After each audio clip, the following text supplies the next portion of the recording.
out now because they had to print the media guide for media day. Right. So starting out, they haven't gone to camp or anything yet. It'll be him, and then it'll be Junior Fatan Bata, whatever his damn name is. We'll figure it out. Yeah. He's listed as second team, and then Sam Vaughn will be listed third. The kid Grayson Lambert that transferred in from Virginia, he's not even on the depth chart right now for good reason. He hadn't done anything. He hadn't even been on the field with the University of Georgia yet. So as camp goes on, we'll probably see a little bit of fluctuation with this because these guys are going to have to compete. No one really lit it up last year. The guys who did play Lambert and this Lambert in Virginia, where we at 59% passer, 1,600 yards, 600 plus yards, 10 touchdowns, 11 interceptions. So he had more interceptions than he did touchdowns, which is never a good thing. So that's going to happen. The other thing that came to my mind today while I was watching, kind of listening to what was happening, it made me harken back to a conversation that we had yesterday. Twitter, actually, it started on Twitter, a conversation. Some dude, I don't even remember from where, asked the question, who has the most overrated conference in college football? And I tweeted back the SEC. And then, of course, I became a crazy person. You don't know a god doggone thing, you dumbass. And, that became the thing. And then Rob and I got into it the next day. I think this probably was a Friday. So the next day, Rob yelled at me, as you guys know he's known to do. I did? Yeah, yelled at me the next day, telling me that I was a crazy man. No way the SEC is the most overrated. And I felt that way then, I feel that way now. And the example that I gave at the time was. Did I? Oh, I don't. Okay. Oh yeah, you yelled at me, dude. Yeah. I must have been in my feelings about the SEC that day or something. You know how y'all are. You know how y'all are. But I got that crew love. I'm saying, but I know that me and you have also had the conversation about how you have, on a consistent basis, you have maybe 4 to 5 teams at that top tier of the SEC than everybody else. I mean, so. And that was my whole argument for calling them overrated because the SEC is not much different than any other conference in the Pac-12 or the Big Ten. You got your bottom dwellers, you got your Vanderbilts, you got your Kentuckys of the world. Before last year, you had your Mississippi States and those type of teams, and then this year you're going to have last year you had your Tennessees, and this year you're going to have probably your Floridas of the world, and South Carolina still got Steve Spurrier, and I do believe that in college, the coaching matters. We see it. We saw it with the Big Ten. We saw Urban Meyer take his situation from Utah to Florida, now to Ohio State, and it's like a machine. So like a well-oiled machine, knows how to recruit, knows how to coach his kids up, and they win championships. And he wins championships. So I think coaching does matter in college football. So I'm not going to just automatically write Steve Spurrier off. But yeah, there are these ebbs and flows, and then especially with the SEC being split into two sub-conferences, the East and the West, there's a noticeable difference between what's going on in the East, Georgia, Missouri, Tennessee, Florida, South Carolina, and then you got the West, Auburn, Alabama, LSU, Texas A&M, Mississippi State, Mississippi. What? Last year, at one point in the season last year, the top 5 had 3 SEC West schools in it. What? So there's even within the conference, there's a disparity. There's a big disparity. Now the big what is it? The Big Ten, Ohio State. I think Urban Meyer and I think Jim Harbaugh will raise the level of awareness and competition as far as recruiting and those type of things. Even the guy you just mentioned, James Franklin up at Penn State. Now that they've had all their punishments rescinded, which I still think is laughable, but whatever. They've had all their punishments rescinded. He'll be able to do work up there at Penn State as well. By the way, speaking of the weirdo and Jim Harbaugh, did you see his Twitter post? Apparently he's in France, dude. And you know what he's eating? Go ahead. McDonald's. Who in the hell goes to? It's like if no one knows anything about food, like you might not be one of those most people called foodies and all those. But you might not be one of those people. But the one thing that you probably do know is that France is food. You know what I mean? Like, you don't go there to eat no damn McDonald's, especially if you rich.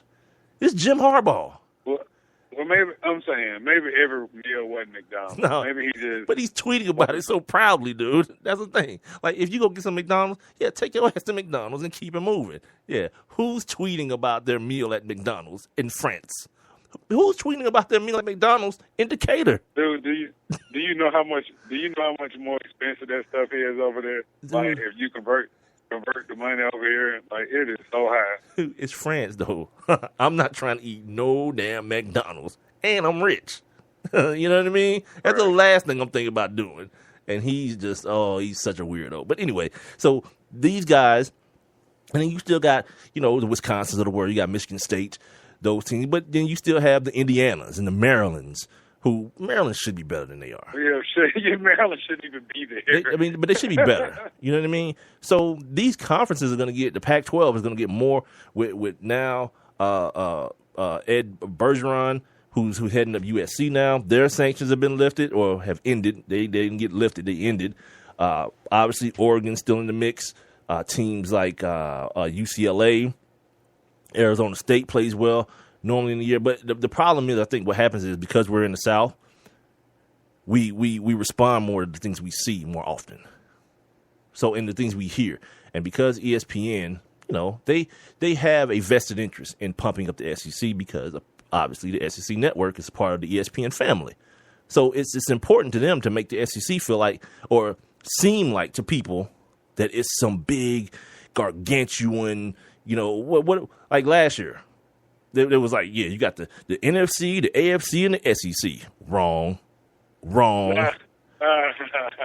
You put the best, whatever you think is the best. Well, I mean, you can't even do that now because we saw what happened to Alabama against Ohio State and a freshman quarterback. You put a professional, a dude who gets paid, and 5 other dudes that get paid in front of him, that's going to be a problem. First of all, pride sets in. I got kids your age. My kid is about to be 18 or something, you know what I mean? There's no way in hell I don't block you and hurt you, by the way. Not just block you, prove a point.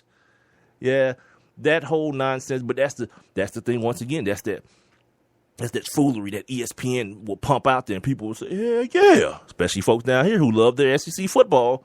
You damn right. Think about it. Alabama done put 29 dudes in the NFL in the last 4 years. Well, here's the thing. The Jacksonville Jaguars got 50 dudes in the NFL right now. They suck. Well, here's the thing. See, that's the other thing that we kind of get caught into with that. If you watch that Jacksonville team play, dude, they play hard, dude.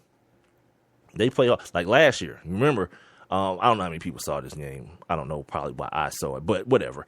They played Denver, and they hung with Denver for 3 quarters.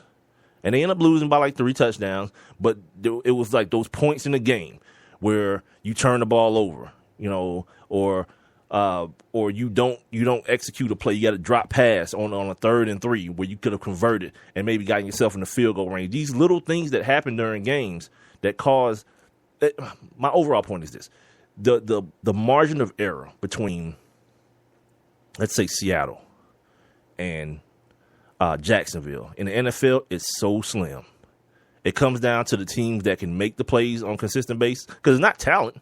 Yeah, these all NFL dudes. You know what I mean? All these dudes got talent, but then it comes down to the dudes that can execute and use their talent in its most utmost capacity. So yeah, we look at Jacksonville and say, "Oh man, these dudes don't win no games. They suck."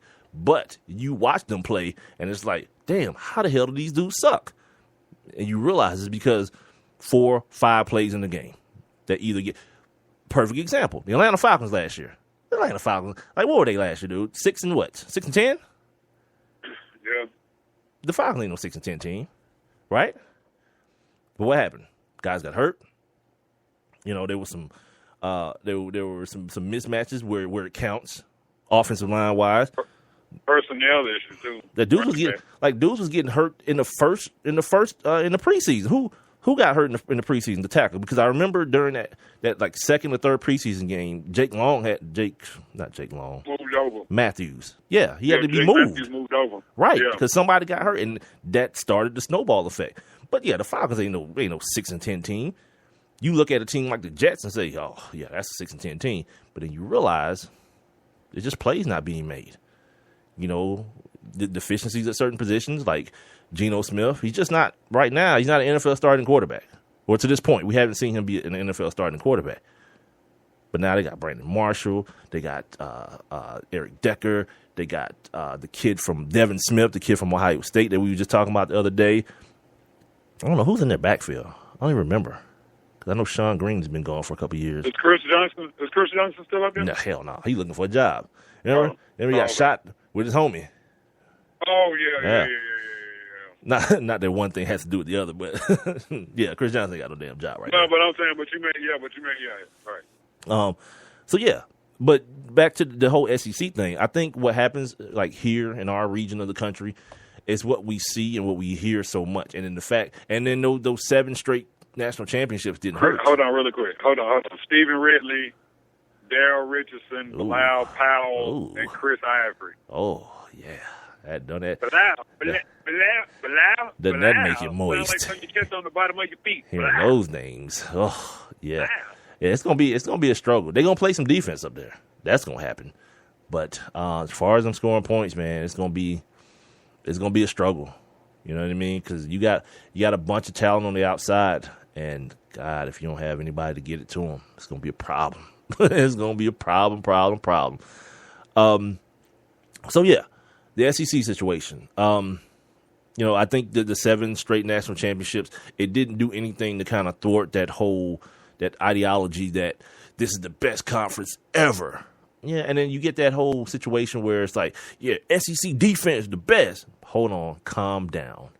If you watch these games last year, how many times do you look at an SEC game and see people putting up 45 points in a game against the Alabamas, against the Mississippis, against these vaunted defense? They really didn't do that against Florida. I say that. Florida played defense last year. They just had no quarterback and no offense to speak of at all. But I think people mistake having great defenses with having a lot of defensive talent in the conference, because that's true. You got a bunch of big dudes that run real fast. This is why. Well, if that was the case, like one time, Georgia's whole defense went in the draft. What was that, like 3 years ago? Right. Jarvis Jones and those boys. Yeah. Yeah. Because that's what you're talking about. That's what most people are talking about. They're talking about the defensive talent. But to say that this is what defense get played, hard-nosed football. Well, A&M, Missouri, even Gus Malzahn coming back into the conference, he showed you dudes. Like, nah, we'll spread you out and do what we want to do. We ain't going to line up in no wishbone and just start trying to jam stuff down your throat. No, it's a new day. Even last year, Nick Saban brings in Lane Kiffin, and what did they do? Set every passing record in Alabama history in 1 year. Boom. Yeah, it's a new world. And we want to keep believing that it's, this tough, rugged SEC. Nah, not so much. You know what I mean? As much resistance as there was to changing, we're not going to no spread. Well, you see certain things happen. Johnny Manziel comes in running the spread, and he beats Alabama in there. Was that their first year in the conference? Yeah, it's their first year in the conference. Then you see Missouri running the spread offense. They come in and do what? Go to the SEC championship 2 years in a row. That's the type of thing that forces change. And you guys, like Georgia's still holding on. They still line up, tight end, 2 wide receivers, fullback, tailback. Let's go. They do that thing.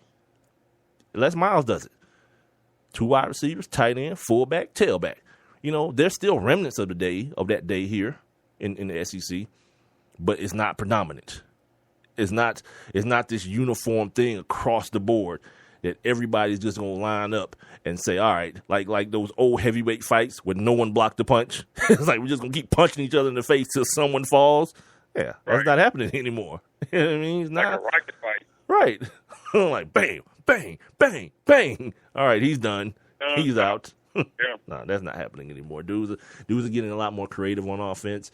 And in the starting the show, I think it serves to give us as football fans a better product. Now the defense has to catch up, because I'm not the dude who loves to see no damn 45-40 game. Like, you remember when Alabama and LSU did that 7-6 thing, right? We was on the air the next day then. And I was like, yeah, I know what you guys You talking about the championship? Nah, Alabama beat them by like 2 touchdowns in the championship. Oh, that was the regular season.